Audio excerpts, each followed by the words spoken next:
ADHD is attention deficit hyperactivity disorder, and it's a diagnosis that's given to children who have difficulty focusing or concentrating in school or at home.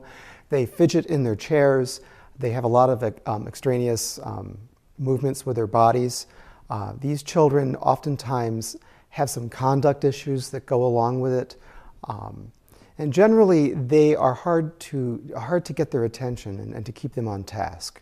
Well, ADD was an old term that was used, attention deficit disorder, and that actually defines one of the subtypes of ADHD. There are three subtypes of ADHD. The first is combination, and that's inattentive, impulsive, and hyperactive.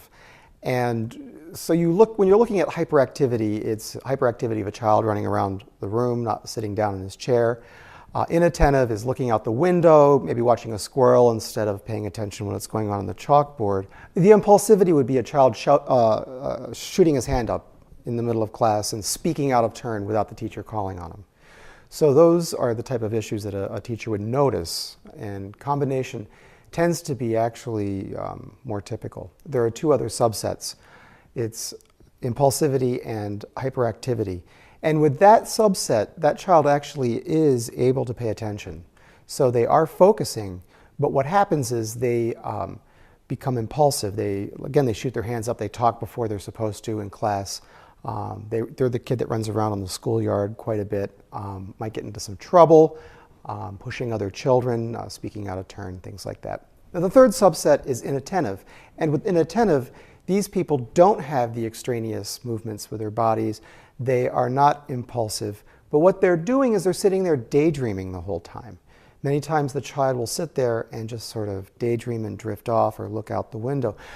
Actually, with the ADHD diagnosis, that's more common for women, for girls, and it gets underdiagnosed frequently because they're being good. They're sitting in class, they look like they're paying attention, but they're really drifting away, and they're not. Frequently, it's the boys that have either the first or second subset of the impulsivity and the hyperactivity. They get noticed more quickly because they're the ones speaking out of turn.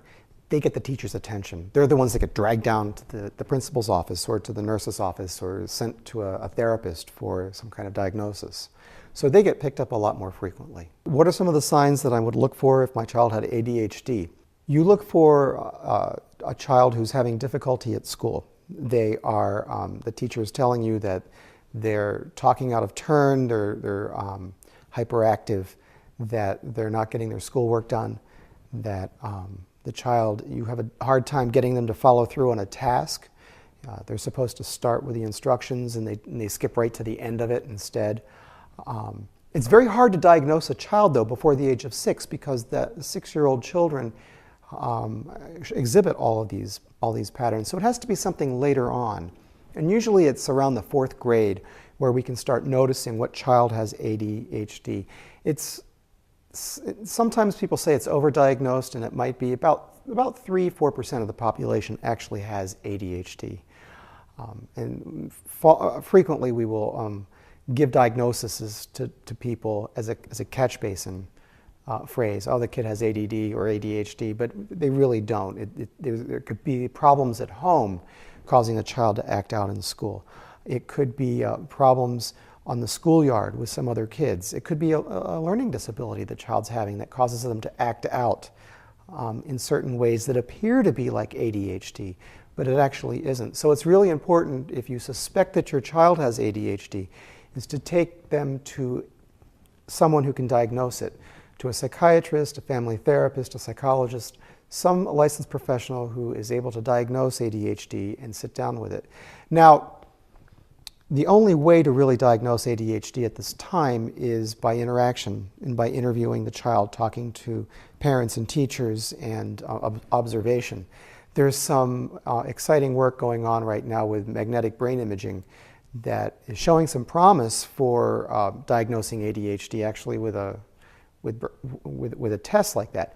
But right now, all we have are actually just looking at what's going on in front of us. Where can you learn more about ADHD? There's an organization called CHADD.com, and it's CHADD.com.